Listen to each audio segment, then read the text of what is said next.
Bienvenidos al podcast del Aprendedor, donde encontrarás conversaciones donde aprender y comprender, sobre gente atípica y diferente, con mucho de contar e inspirar.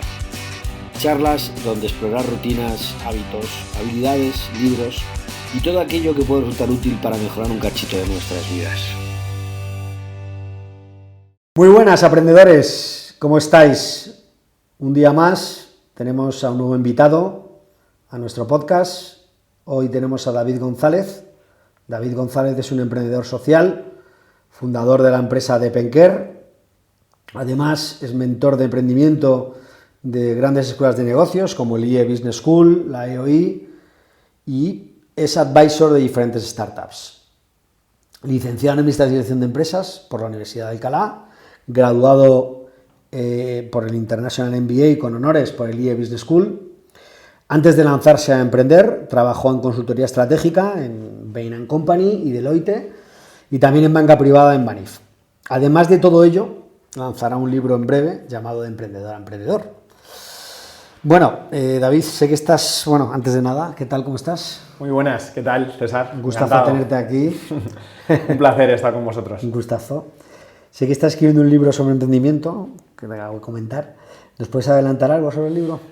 Pues sí, la verdad que es un proyecto muy personal. Es un proyecto que además mi intención es que vea la luz el año que viene. Llevo diciendo esto casi 2 años, pero esta vez creo que va a ser de verdad. Sí.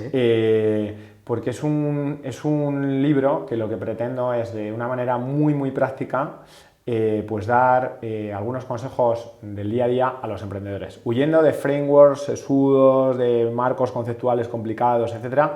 O sea, hablar de topics o de consejos o de temas que le van a ocurrir a casi todos los emprendedores. Y cuando digo emprendedores, hablo de emprendedores de startups o del emprendedor que va a montar una pyme o va a montar un pequeño negocio en su barrio. Una peluquería. Eso es, una peluquería, una cafetería. O sea, consejos que les puedan ser de muchísima utilidad, ¿no? ¿Qué vamos a hablar en este libro? Pues vamos a hablar de temas como pues la importancia de la actitud, ¿no? Frente a la aptitud con P, sí. La actitud con C, ¿no? Que para un emprendedor es fundamental. Temas como por qué es importante crear equipos complementarios y no sustitutivos. Temas como cuando vas a ir a una ronda de inversión, cuáles son las claves de un deck o de un documento para inversores que tenga grandes posibilidades de ganar y de atraer audiencia, etcétera, ¿no?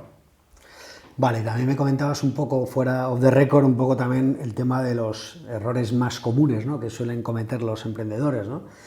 Voy a empezar la entrevista con un topicazo, pero es que me parece muy relevante. ¿El emprendedor se hace o se nace? El emprendedor, yo creo que hay una parte natural o innata, ¿no?, en todo emprendedor. Sí. Mi abuelo, para que te hagas una idea, mi abuelo era emprendedor. Sí. Lo que pasa es que era emprendedor en una época en la que no se había inventado la palabra emprendedor. Sí. O no se le había dado el bombo que se da actualmente, porque ahora mismo dices que eres emprendedor y es como cuando nosotros éramos pequeños y te disfrazabas de Superman o de Spiderman, ¿no?, que era como la pera limonera del barrio, ¿no? Sí. Pues mi abuelo, que estaba en el ejército en Salamanca, en Matacán, pues en un momento dado empezó a comercializar con gafas de sol que traía de Canarias, en aquella época Ray-Ban y tal. Se dio cuenta que ganaba más dinero con eso, se sacó el título de agente comercial, empezó a crear negocios y le fue francamente bien, ¿no? Él se considera emprendedor, se considera pues un trabajador, ¿no? Un trabajador incansable. ¿Emprendedor se nace o se hace? Yo creo que tiene que haber una parte innata, pero debería haber una parte de formación orientada al emprendimiento, que yo creo que es básica y es fundamental, y eso es lo que te ayuda o lo que te puede ayudar a que puedas ejecutar esos proyectos emprendedores de una manera mucho más excelente y con menores errores, ¿no? Claro. ¿Y tú crees que fracasan los negocios o las ilusiones? Bueno, yo creo que hay muchos emprendedores que se enamoran de su idea y eso es muy arriesgado, ¿no? Porque a veces tú tienes una idea en la cabeza, te levantas por la noche, escribes una cosa ahí en tu libreta, te parece que es la idea del siglo, sí, ¿no? Y luego cuando la quieres poner en marcha, pues la música y la letra no van acompañadas, ¿no? La música va por un lado y la letra va por otro. Y a veces te parece que es el mercado el que no se da cuenta de lo bueno que es tu producto o tu servicio, pero en realidad es que a lo mejor o no es el timing adecuado o no es la propuesta adecuada, y el mayor riesgo que hay ahí es pues efectivamente, enamorarte de tu idea. Pues si te enamoras de tu idea y te sigues dando la castaña sin parar, pues puede ser que tengas un fracaso que al final no tenga solución. Sin embargo, si tienes los oídos y los ojos bien abiertos y te das cuenta de cómo puedes pivotar o darle una vuelta a esa idea o incluso abandonarla y empezar otra diferente, pues te puede ayudar a salvar el barco, ¿no? O sea, que ese tema es importante, ¿no? ¿Y crees que el motivo por el cual uno emprende se podría decir que es irrelevante mientras hay una verdadera motivación? O sea, un deseo profundo de emprender, ¿no? De tener una ilusión, una visión.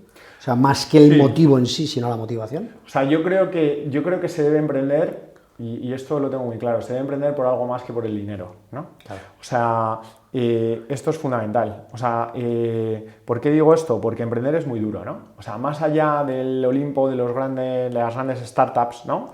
De los Uber, de los Spotify, de los etcétera, etcétera, ¿no? De los Amazon, etcétera, lo normal es fracasar. De cada 100 startups o empresas que surgen un año, 84-85 quiebran en los 2 primeros años. Hay un 10% que se convierten en empresas que más o menos sobreviven y luego tienes 4, 5 o 3 que se convierten en grandes empresas. Con lo cual, lo tienes que hacer por algo más que por el dinero. ¿Por qué? Porque si no, a la primera de cambio vas a decir, oye, me vuelvo a la corporación, me vuelvo al calorcito de la corporación donde estaba, que se está mucho más a gusto y tal, ¿no? Entonces yo creo que tiene que haber algo más allá que esa motivación. Debe haber... Para mí la parte social creo que es un elemento motivador, es un driver fundamental, ¿no? ¿Por qué? Pues porque yo creo, pero esto es mi pensamiento personal, ¿no? O sea, yo creo que todas las empresas deberían generar un impacto social. O sea, si tu misión en estatutos es la extracción y el refinado de petróleo, deberías destinar una parte de tus beneficios a reforestar el Amazonas, por ejemplo, ¿no? Y si tu proyecto no tiene un impacto social como tal, pues deberías ver cómo generar un impacto bueno en la sociedad, ¿no? Porque al final de eso va la película, ¿no? O sea, nunca verás un coche fúnebre, ¿no? Seguido por un camión de mudanzas, ¿no? O sea, lo que tú generas en esta vida no te la llevas a la siguiente, ¿vale? O sea, lo que tú generas en esta vida, a la siguiente no te lo llevas, con lo cual lo importante es que generes un impacto, ¿no? ¿Crees que emprender es una manera de enfrentarte al mundo?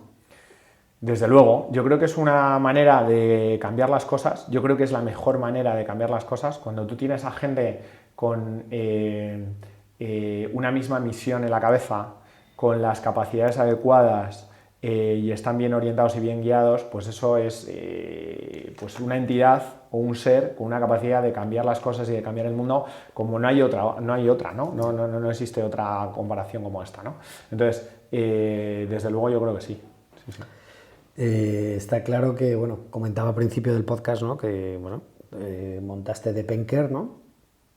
Y, bueno, pues ¿cuánto tiempo llevas ya? Pues mira, yo cogí una excedencia en consultoría a mediados, en el tercer trimestre del 2017. Como emprender es complicado, pues pasamos por todas las fases, ¿no? O sea, por las fases malas, por las fases más malas y por las fases peores, ¿no? Porque yo siempre digo esto, cuando tú emprendes, cuando las cosas van mal siempre pueden ir peor y cuando van peor siempre pueden ir peor. Es increíble lo peor que pueden llegar. Ley de Murphy, ¿no? Sí, que pueden llegar a ir las cosas, ¿no? Sí. Entonces, en realidad tuvimos el primer cliente en julio de 2018. A finales de 2018 me quedé yo solo porque inicié el proyecto yo solo, atraje a un antiguo amigo que se hizo cofundador conmigo pero que en septiembre del 2017 tuvo que dejarlo por temas personales, con lo cual a finales del 2018, con lo cual a finales de 2018 me quedé yo solo. Sí.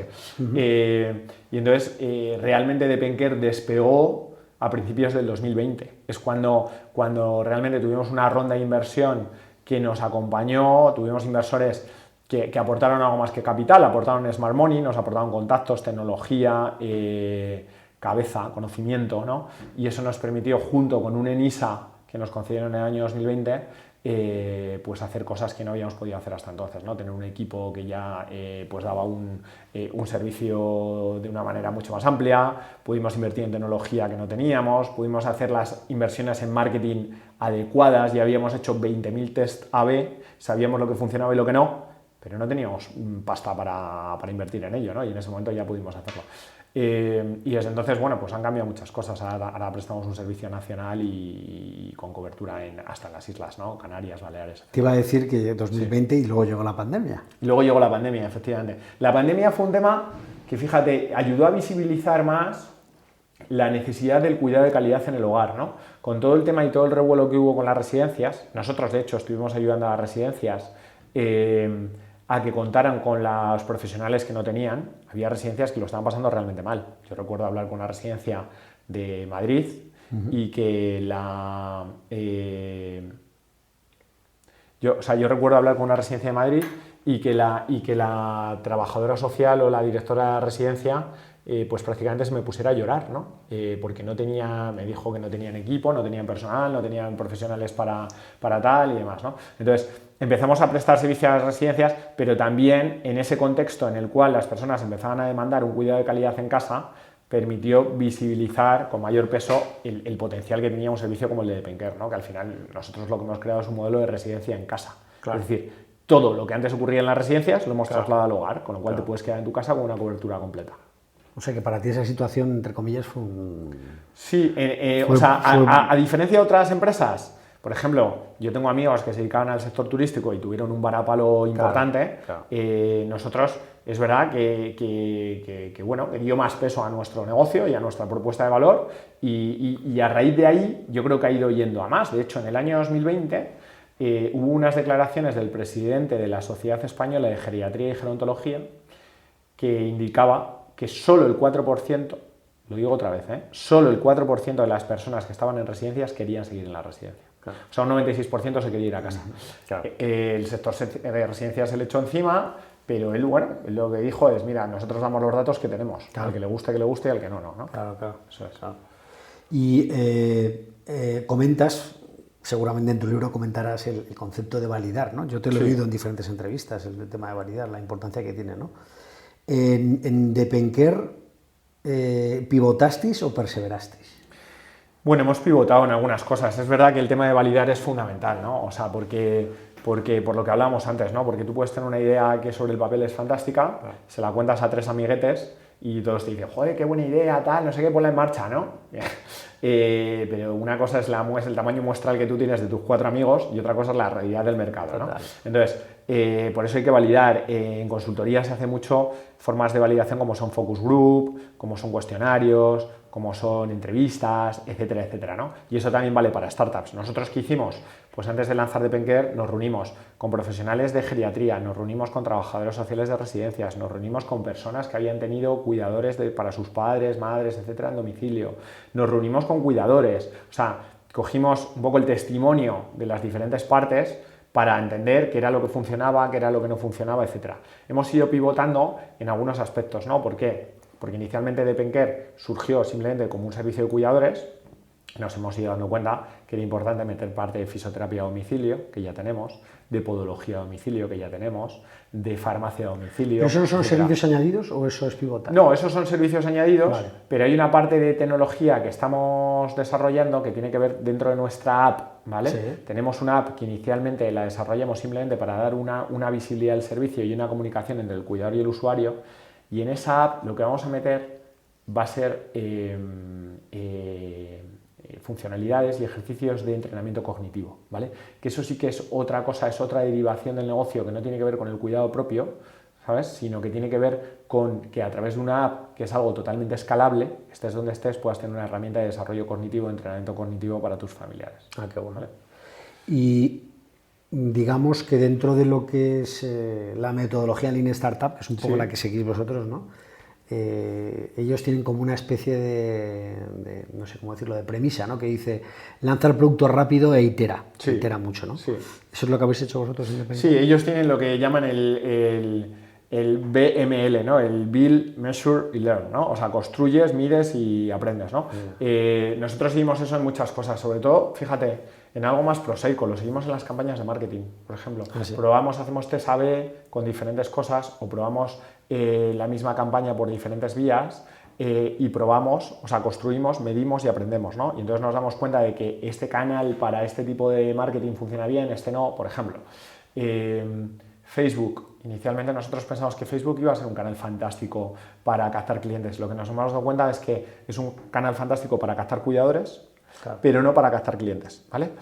Radio, hemos tenido campañas de marketing en diferentes emisoras de radio, siempre hacemos pruebas muy de cirujano, con un presupuesto muy reducido, vemos si funciona y luego ya metemos gasolina, hasta que hemos encontrado la radio que mejor encaja con nosotros, ¿no? Y con el tema de los servicios, pues es exactamente igual. Ahora mismo el 70% de los servicios que nos piden son servicios de interno o de interna, ¿vale? Y inicialmente no pensamos que esto fuera a ser así, ¿no? O sea, que hemos ido viendo cómo respiraba el mercado y hemos ido midiendo y hemos ido enfocando en base a eso. Ya. ¿Cuál crees que es la capacidad clave o esencial de una startup? O sea, aprender más rápidamente sobre sus clientes. ¿Cuál te parece la capacidad clave que debe tener? Bueno, la capacidad que tiene que tener una startup yo creo que es efectivamente, o sea, el aprendizaje continuo, ¿vale? Pero hay mucho, en fin, mucho discurso a veces un poco vacío sobre la innovación, sobre tal, sobre el aprendizaje, tal. Yo creo que hay un tema que es muy importante y es tener la flexibilidad, ¿vale? Importante tener flexibilidad. ¿Por qué? Nosotros esto se lo decimos a todas las personas que se incorporan al equipo interno de Penker.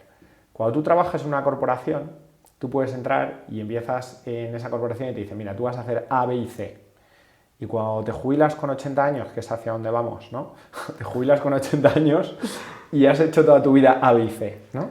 En una startup, a lo mejor empiezas y te dicen, vas a hacer A, B y C, pero después de un tiempo se dan cuenta que eres una máquina haciendo H y que B, pues no tiene sentido que lo hagas, ¿no? Claro. Entonces tienes que tener esa flexibilidad para saber cambiar tus funciones y aportar, ¿no? Y sobre todo para poder aportar todos. Nosotros hacemos reuniones en las que están desde los becarios hasta el equipo de dirección. ¿Por qué?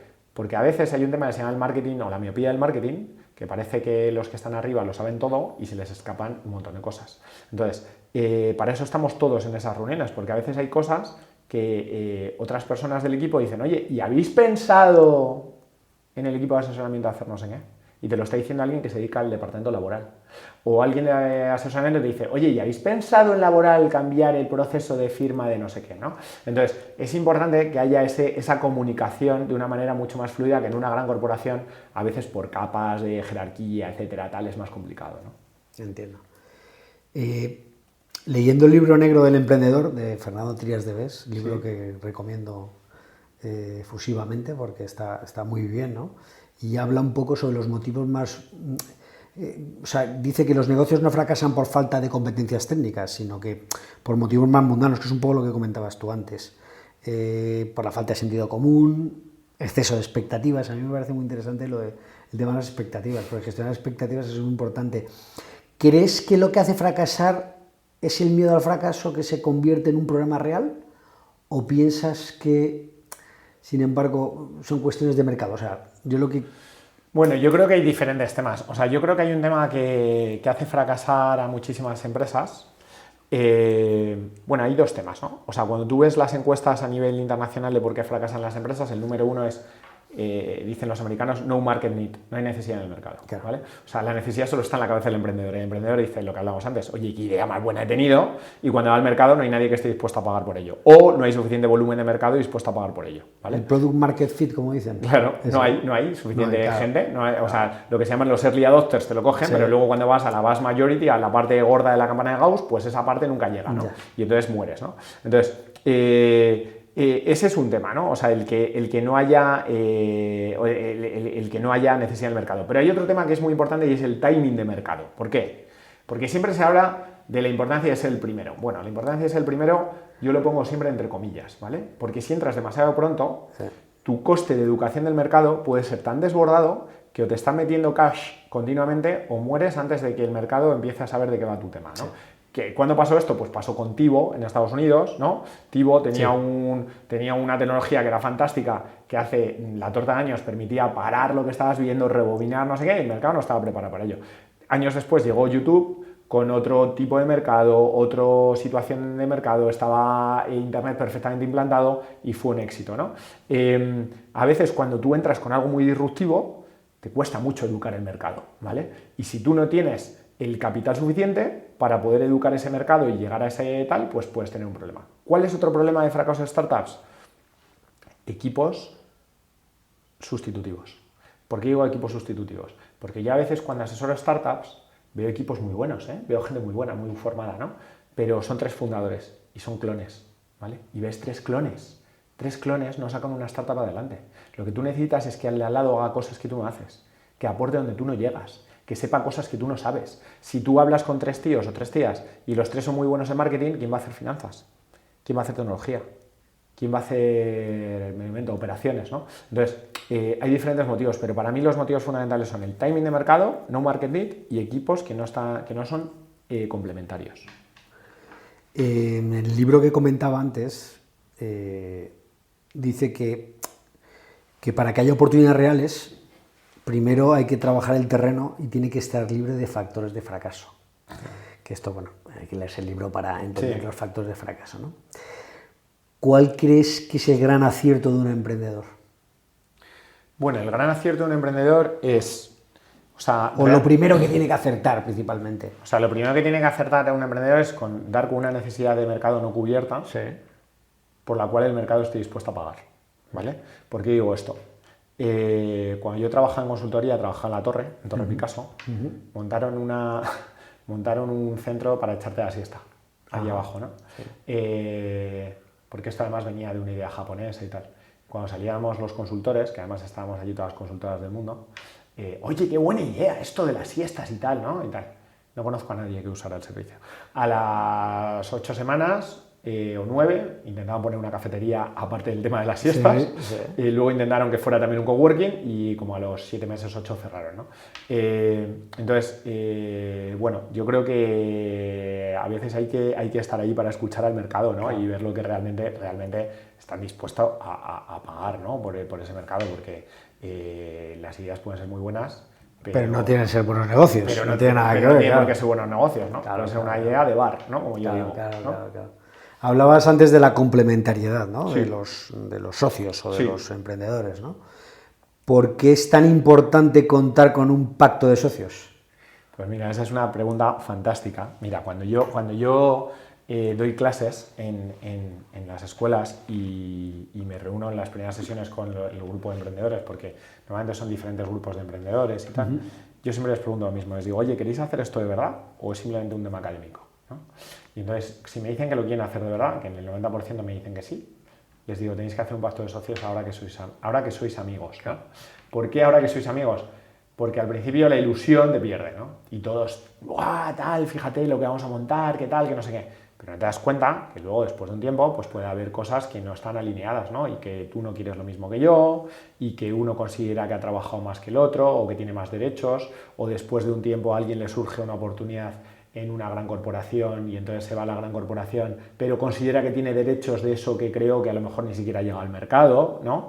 Entonces, para evitar eso hay que hacer un pacto de socios cuando eres amigo, cuando las cosas van bien, porque si te pones a hacerlo cuando ya vienen los problemas, pues entonces ya lo mejor es que cada uno se busque su abogado, ¿no? Claro. Entonces, ahí en ese momento inicial hay que hacer un pacto de socios con las cláusulas típicas, dragalón, tal, no sé qué, las cláusulas que están en todos los pactos de socios. ¿Qué es un dragalón, por ejemplo? Te lo digo porque son términos son cláusulas de arrastre, son cláusulas de qué pasa si alguien viene a comprar la compañía, si acompañan los socios o no, tal, no sé qué, o sea, son cláusulas que están en todos los pactos de socios, ¿no? Pero a mí lo que me parece más importante son cláusulas, sobre todo al principio, como qué pasa si uno de los socios iniciales se quiere ir, ¿no? Claro. ¿Se va con algo? ¿No se va con nada? ¿Tiene algún derecho? ¿No lo tiene? Claro. O sea, todo esto tiene que quedar perfectamente tipificado desde el minuto 1, ¿no? Pero esto sería algo ante notario.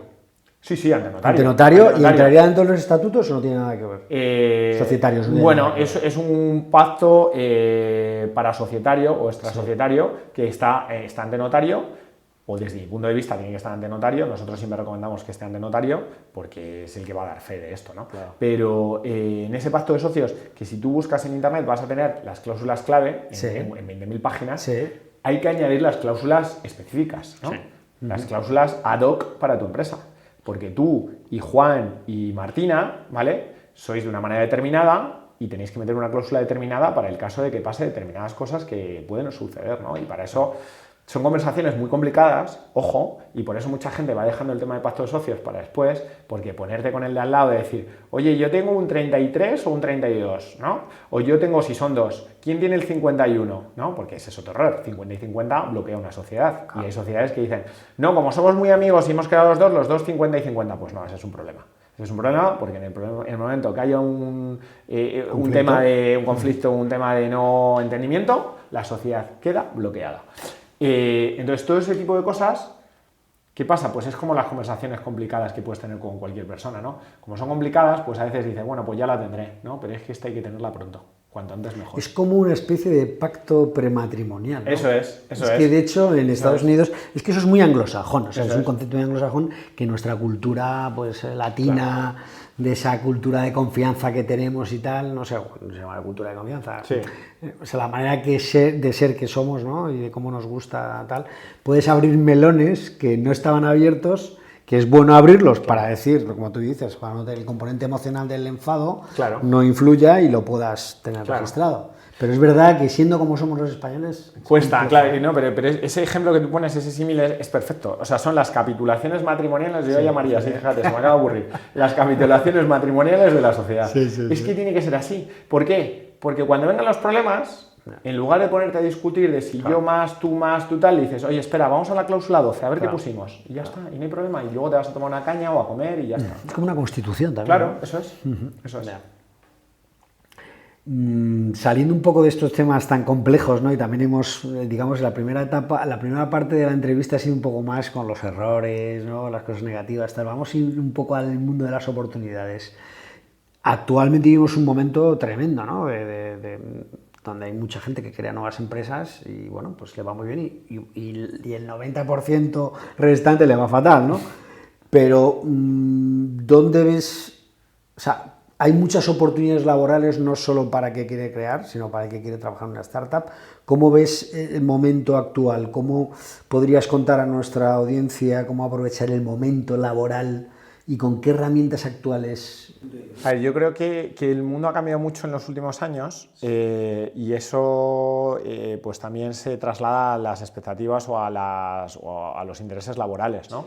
Yo creo que hoy en día la gente que se incorpora al mercado laboral, pues hay muchas personas que valoran otras cosas, ¿no? O sea, antes a lo mejor hace años, pues en la generación de los baby boomers, ¿no? Se valoraba la seguridad, ¿no? Se valoraba el tener una estabilidad laboral, se valoraba el tener un trabajo para toda la vida, ¿no? Luego hubo una época en la que yo viví, ¿no? Que era la época de, oye, había grandes oportunidades en las grandes consultoras, grandes bancos, etcétera, ¿no? Yo creo que hoy en día existen oportunidades muy interesantes en las startups, sobre todo para aquellas personas que buscan algo más, ¿no? Que buscan generar un impacto real, ¿no? ¿Por qué digo generar un impacto real? Porque a veces cuando tú trabajas en una gran corporación puedes hacer muchas cosas, pero no ves el impacto de lo que haces, ¿vale? Total. No ves el impacto, incluso a lo mejor ese impacto no llega nunca, ¿no? O a lo mejor haces un proyecto fantástico y que es perfecto para una empresa determinada, pero luego la empresa cliente nunca lo pone en marcha, ¿no? Y entonces te quedas ahí con un sabor un poco agridulce, ¿no? En una startup las cosas van a suceder, es decir, tú vas a tocar un botón en una startup y vas a ver fuegos artificiales o vas a ver una explosión, pero algo vas a ver, ¿vale? Algo vas a ver, ¿no?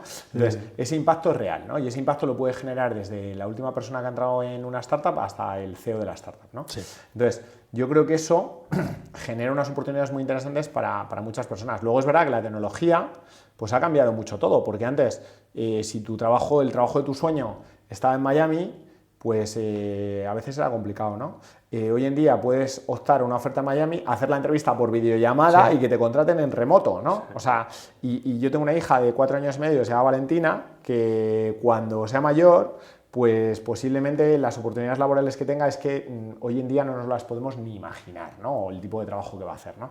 Entonces yo creo que ha cambiado mucho, pero desde luego las startups, que además es un mercado floreciente, donde cada vez más gente se lanza al emprendimiento, al decir, oye, voy a ser el patrón de mi propio barco, ¿no? O el patrón de mi propia vida, ¿no? Un poco como decía Dickens, capitán, ¿no? O el capitán de mi propia vida, ¿no? O tal, o como decía Dickens también en David Copperfield, ¿no?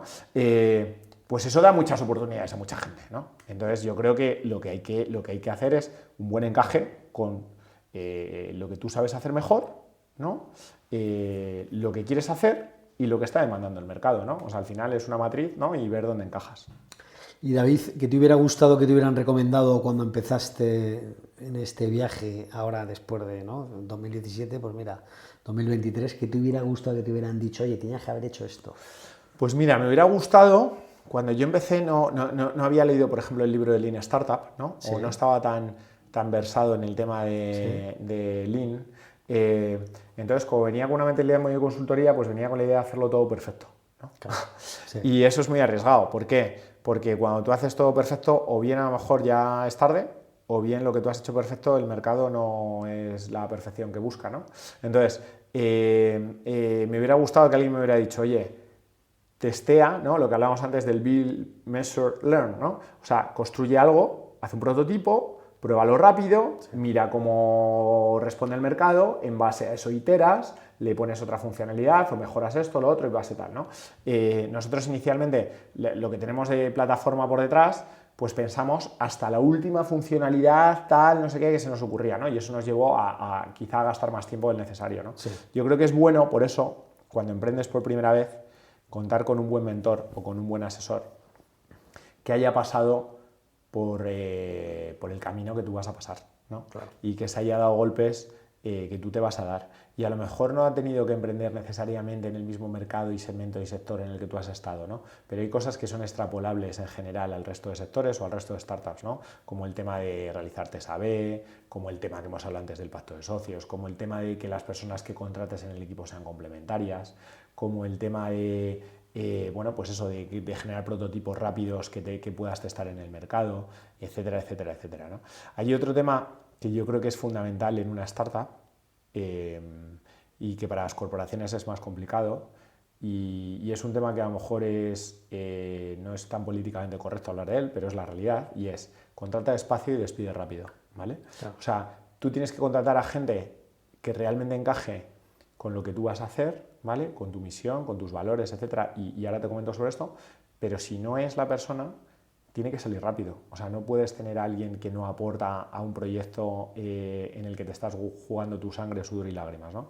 Y cuando digo que encaje, lo digo que encaje desde el punto de vista de la famosa matriz de Jack Welch, ¿no? Jack Welch tiene una matriz que dice encaja con la cultura en la barra, en el X, por ejemplo, no me acuerdo cuál es, y en el Y te dice consigue resultados, ¿no? Y entonces, evidentemente, si encaja con la cultura y cumple resultados, pues está en un cuadrante en el que tienes que motivar, tienes que formar, tienes que tal. Si no encaja con la cultura, perdón, si no cumple resultados pero encaja con la cultura, ¿vale? Y es una persona que tiene, por ejemplo, en Depenker, ¿no? Una cultura de empatía, de cariño, de atención al cliente, de escucha, pero de momento no consigue resultados, lo que tienes que hacer es formarle, ¿vale? Si no consigue resultados y no encaja con la cultura, tiene que salir a velocidad del rayo, ¿vale? Pero, y esta es la parte más importante, si consigue resultados pero no encaja con la cultura, también debería salir a velocidad del rayo, ¿vale? Porque una persona que no encaja con la cultura en el minuto 1 posiblemente no va a encajar nunca, ¿vale? Y aunque consiga resultados, no va a ser una persona que necesitas tener en tu empresa a largo plazo.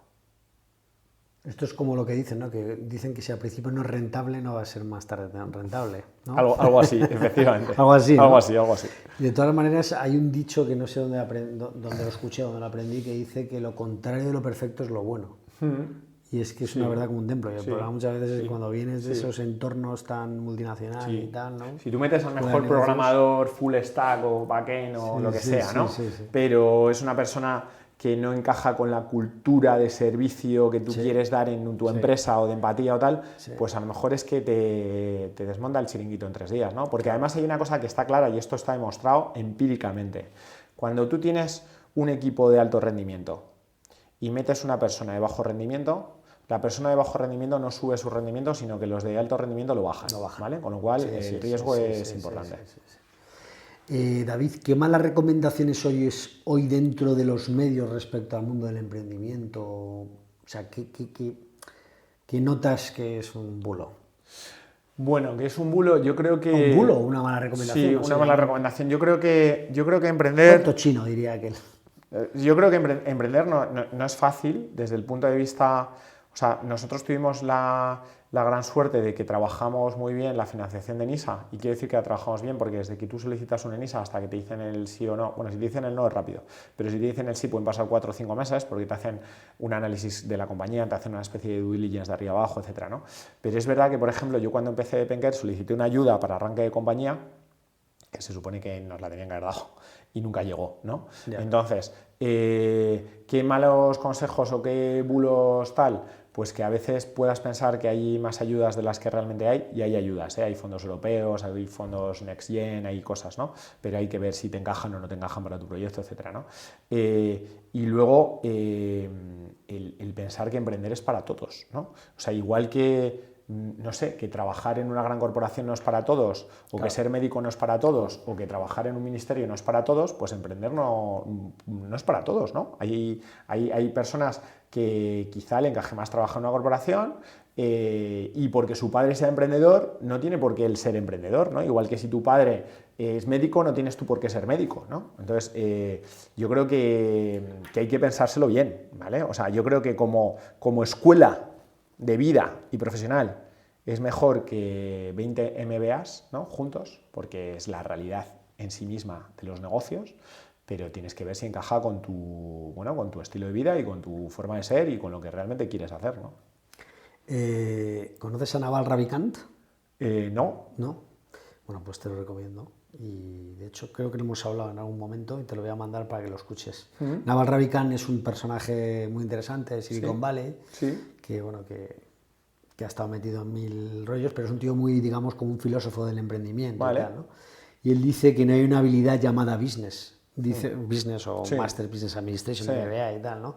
Dice que lo que llaman en las escuelas de negocios la metodología del caso realmente son anécdotas. Y dice que hay que ir a los básicos, ¿no? Hay que conocer lo que ocurre, que es lo que acabas de decir tú, ¿no?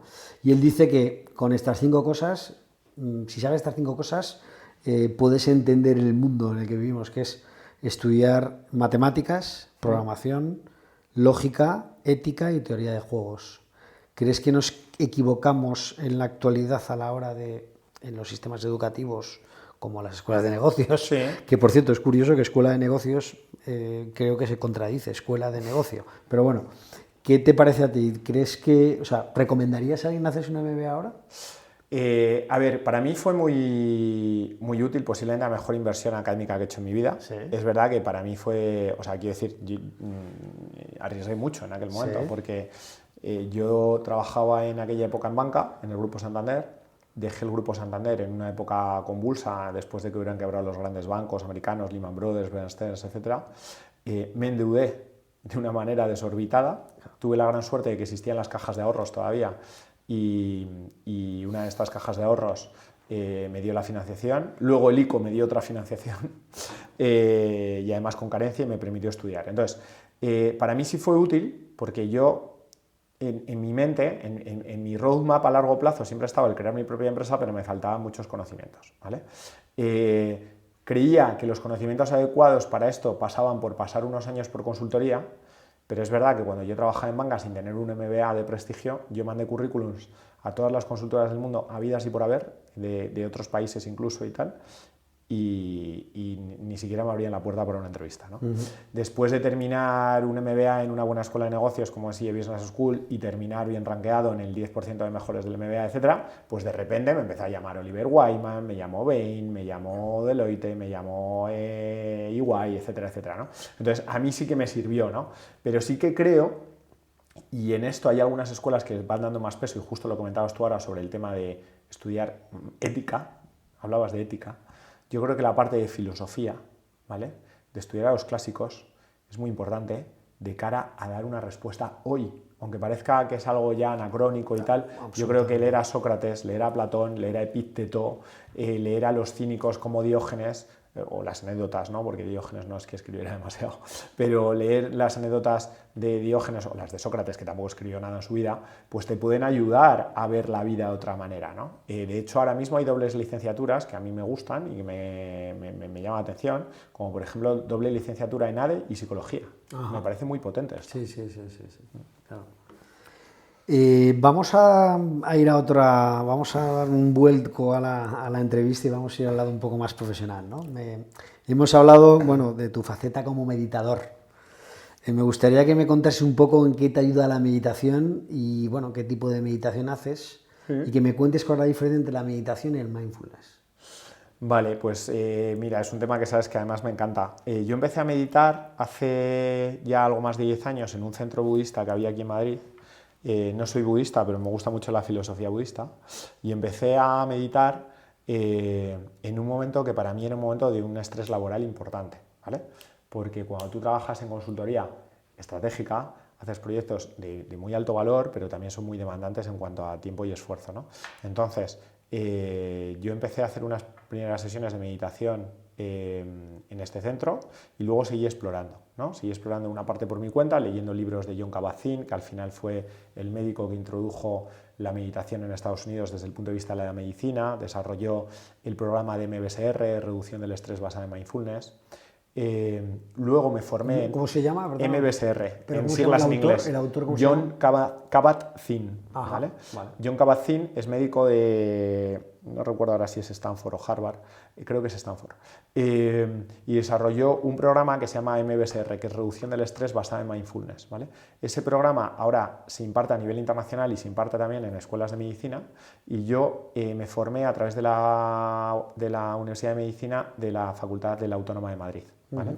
Sí. Al final es un programa de 9 semanas, Sí. que es el mismo en todos lados, ¿no? Sí. Por lo menos el programa inicial, ¿no? Son 9 semanas en las que 8 semanas haces sesiones de meditación guiada de diferentes tipos, concentración a respiración, de compasión, de meditar caminando, etcétera, etcétera. Y luego tienes un día de retiro en el que estás 10, 11 horas con el resto de personas que están haciendo el curso y digamos, los formadores, sin hablar con nadie, ¿vale? Comiendo de manera con atención plena, respirando con atención plena, caminando con atención plena, etc.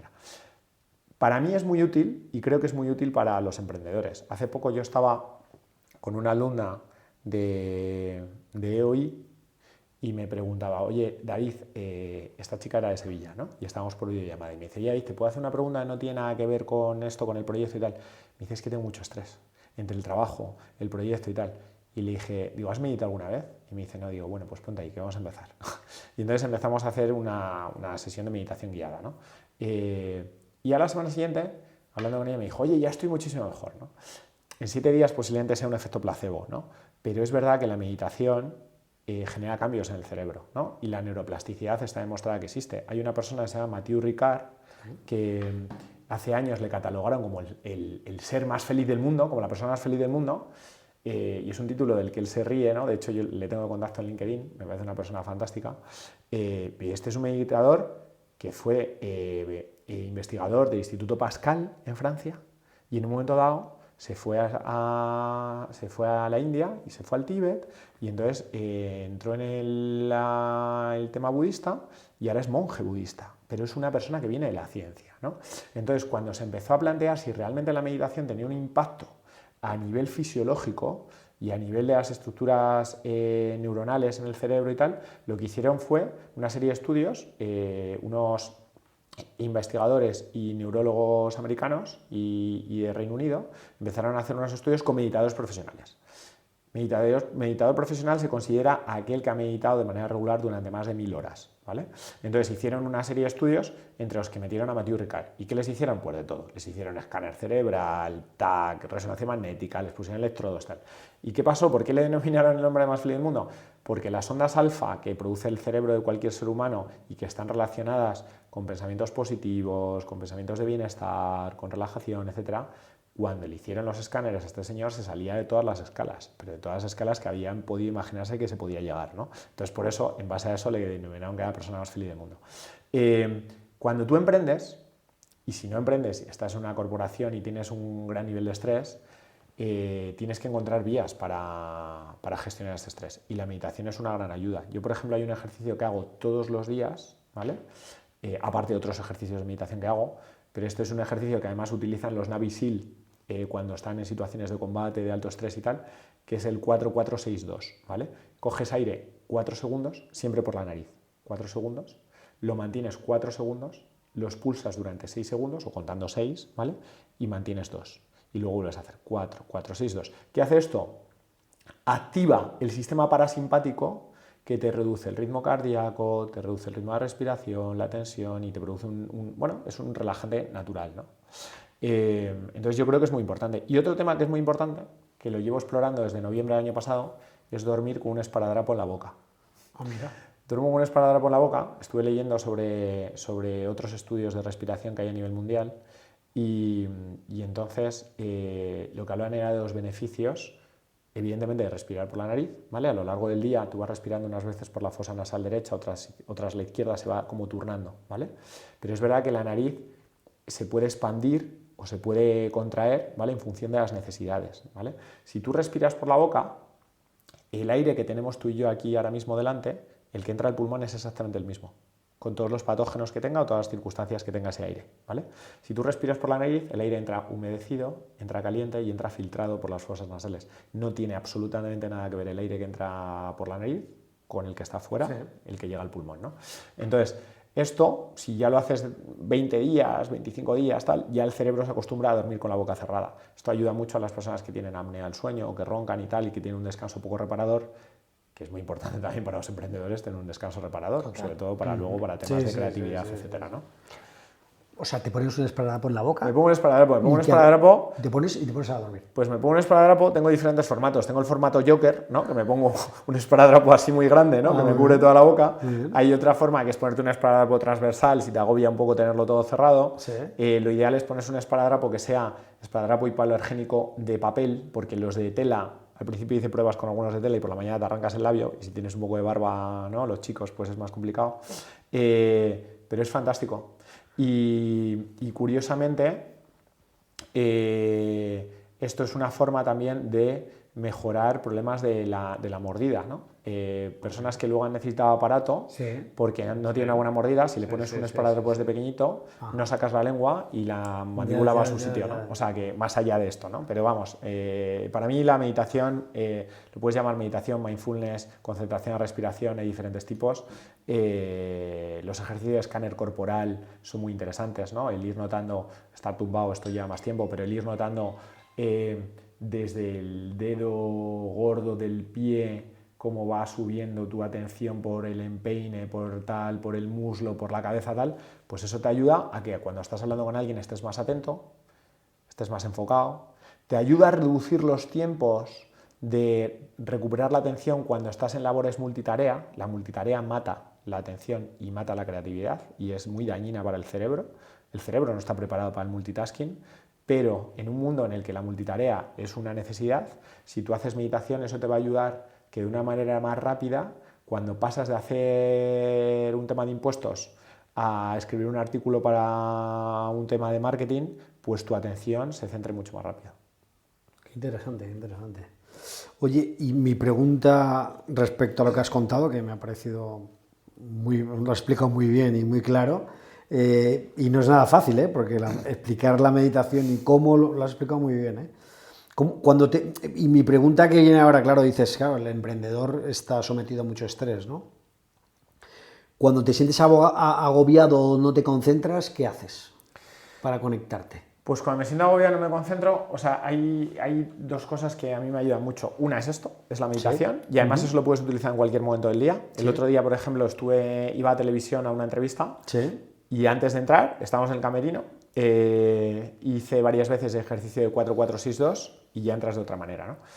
Y el otro tema es hacer ejercicio, hacer deporte, a cada uno el que le guste más, ¿no? O sea, yo creo que el deporte, hay gente que me dice, es que mi meditación es el deporte. Bueno, son cosas diferentes, claro, ¿vale? Yo creo que es complementario. Claro. Una cosa es el relax que te produce después de salir a correr o de entrenar o de, yo qué sé, hacer remo en máquina o lo que hagas o salir a nadar, y otra cosa es lo que te produce la meditación y es complementario. No debería ser sustitutivo. Y en referencia un poco a la soledad del emprendedor, ¿no? ¿En qué ayuda la meditación a eso? Pues mira, el tema de la soledad del emprendedor me encanta este tema, ¿no? Porque hace unos años salió una portada, no sé si fue de The Economist o de Financial Times, que salía un tipo acurrucado en una cama, ¿no? Como hecho un ovillo, y hablaba de la soledad del emprendedor, ¿no? Sí. ¿Por qué? Porque es que es verdad que hay momentos en los que estás muy solo, ¿no? Cuando tú estás en una gran corporación, oye, pues tienes un problema de marketing, pues alguien de marketing te echará un cable, o alguien de operaciones o tal, pero es que a veces cuando emprendes, al principio estás solo. Sobre todo si no cuentas con un equipo de cofundadores que también puedan sufrir contigo la batalla, ¿no? En un momento dado, pues puedes estar muy solo, ¿no? Entonces, ¿cómo combates esa soledad? Pues a veces es complicado, ¿no? O sea, yo creo que, como decía Nietzsche, ¿no? O sea, las situaciones complicadas son las que forjan el carácter, ¿no? Y yo creo que esas situaciones lo que te tienen que hacer es aprender, ¿no? O sea, aprender a mejorar. Al final, yo siempre digo que en la vida o triunfas o aprendes, ¿no? Cuando te dan ¿no? Como el tema de Mike Tyson, ¿no? Sí. O sea, todo el mundo tiene un plan hasta que le doy el primer puñetazo en la cara, ¿no? Sí, que decía Mike Tyson. O sea, la soledad del emprendedor te tiene que ayudar también a valorar también los momentos buenos, por supuesto, y a ser capaz de entender qué cosas gestionas bien, qué cosas no, cómo te puedes relajar, dónde puedes buscar ayuda. A veces tienes que buscar ayuda, a veces tienes que buscar un asesor, un mentor, un abogado, no sé, un antiguo profesor de una escuela de negocios que te ayude a darle una vuelta a algo, un amigo que no tiene nada que ver con tu negocio para irte a tomar una caña y que no te explote la cabeza, ¿no? Pues hay muchas fórmulas. Me gustaría, ya que hemos entrado al concepto de la meditación, concentración, foco, me gustaría hablar ahora de la productividad, ¿vale? Y me gustaría preguntarte, si solo tuvieras 2 horas a la semana para trabajar, ¿qué es lo que harías o sea, qué es lo que crees que deberías de hacer solo 2 horas a la semana para que el negocio funcionara? Bueno, a ver, hay un método que se llama el método Pomodoro. ¿Has oído hablar de este, no? Sí. El método Pomodoro yo lo uso mucho cuando tengo que sacar trabajo de manera eficiente, ¿no? Que básicamente esto vino por un italiano que con el tema de los relojes de cocina que tienen forma de tomate, pues desarrolló un sistema en el que tú durante 25 minutos, 21, hay gente que hace 25, 21, 23, 30, solo te dedicas a lo que estás haciendo, ¿vale? Apagas móvil, pones el ordenador en modo avión, no recibes emails y te dedicas solo 100% a eso. Y después de esos 20-25 minutos te levantas, te das una alegría, que puede ser tomarte un café, no sé, ver un artículo de algo que te interese, etcétera, ¿no? Entonces, si solo tuvieras 2 horas, pues tendrías que utilizar un pomodoro a la enésima potencia, ¿no? Tendrías que ser capaz de delegar muchísimo para que tus 2 horas y las 2 horas del lado y las del otro pues produjeran algo, ¿no? Y sobre todo, pues yo creo que deberías... Por priorizar, ¿qué dirías? ¿Hablar con un cliente? ¿Meditar? ¿Hablar con tu equipo? Bueno, a mí me gusta mucho hablar con clientes, la actividad comercial me gusta mucho. Yo creo que el CEO de una empresa tiene que ser el mejor comercial de la empresa, con lo cual, si solo tuviera 2 horas, me dedicaría a intentar generar negocio, a intentar hablar con clientes, a intentar hablar con empresas con las que hemos cerrado acuerdos con grandes empresas como son Ibercaja, Nueva Mutua Sanitaria, estamos hablando con bancos, ahora aseguradoras, etcétera. Pues me dedicaría a hacer reuniones de 25 minutos, ¿no? Sí. Para poder tener por lo menos 8 reuniones con empresas y con corporaciones que me dieran potencial de negocio, ¿no? Por otro lado, hemos hablado del emprendedor, de los fracasos, de los aciertos, ¿no? En tu carrera profesional, ¿cuál crees que ha sido tu fracaso favorito? O sea, ¿qué fracaso te ha hecho luego pues, triunfar en lo tuyo? ¿Qué fracaso? ¿Tu fracaso favorito, como diría? Mi fracaso favorito.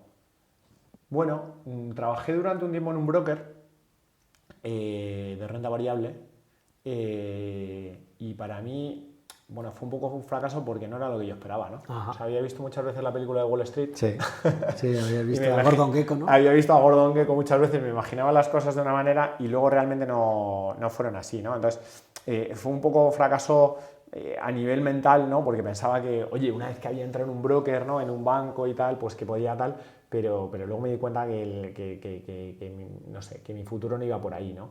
Pero eso me permitió, oye, pues de repente me surgió otra oportunidad, entré a trabajar en el Banco Santander, de ahí del Banco Santander, una vez que lo dejé, pues hice el MBA, empecé a trabajar en consultoría, tal, o sea, que yo creo que al final los fracasos te van poniendo en tu sitio, ¿no? O sea, cuando se cierra una puerta se abren muchas, ¿no? Claro. O es que debería ser así, por lo menos, claro. O sea, deberías verlo así, desde ese punto de vista.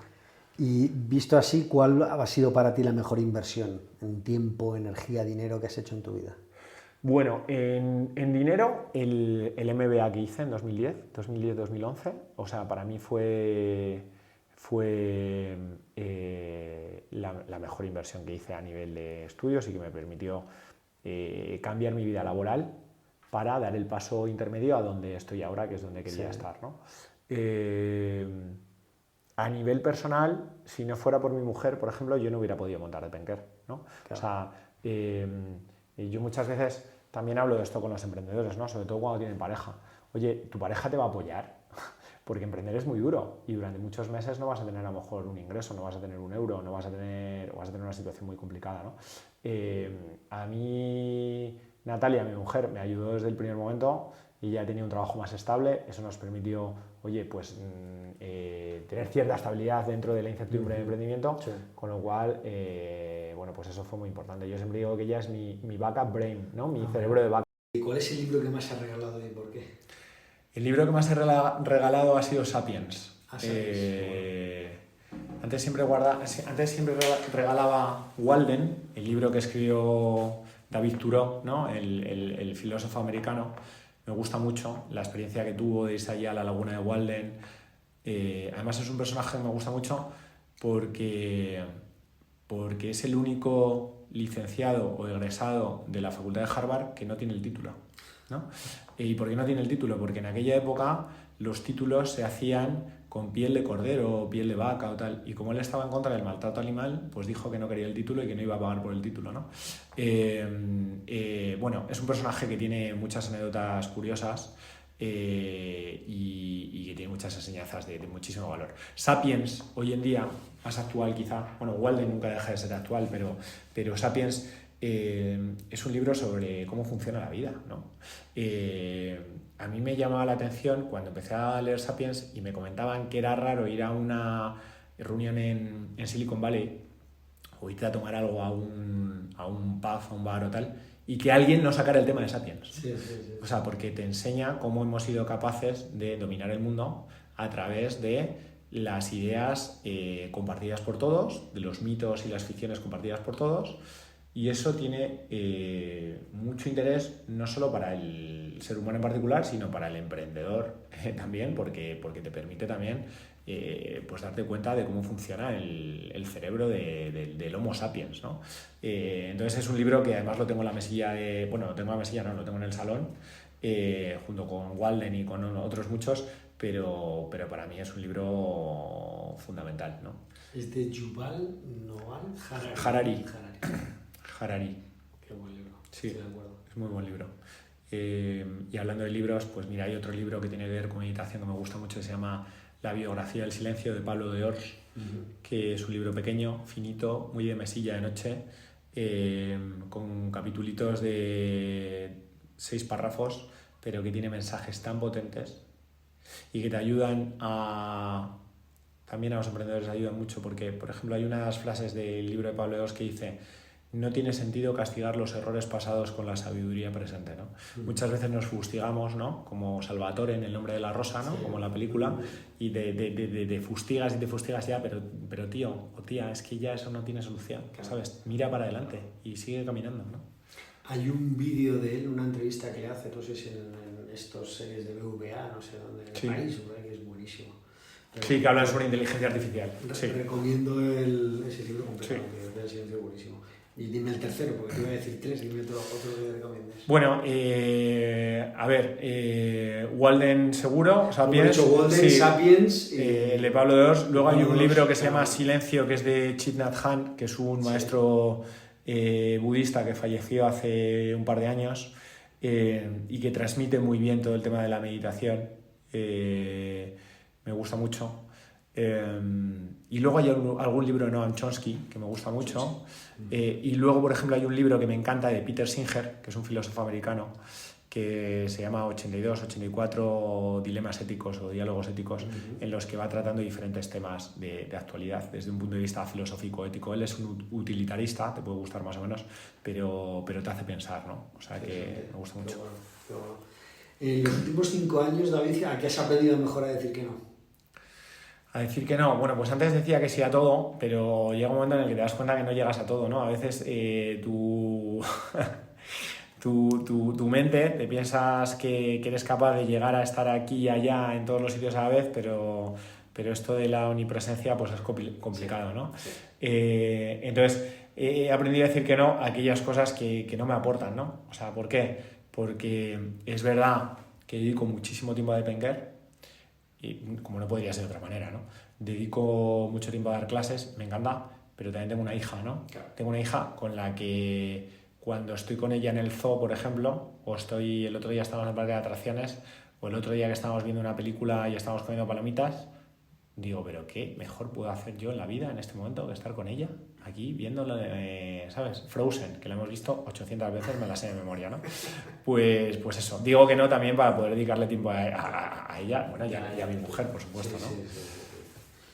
Bueno, ¿a quién propondrías? Bueno, yo haría, digamos, por ir finalizando la entrevista, siempre hago un poco varias preguntas típicas, ¿no? Pero que me gusta hacer. Y una de ellas es, ¿a quién propondrías como potencial entrevistado de este podcast?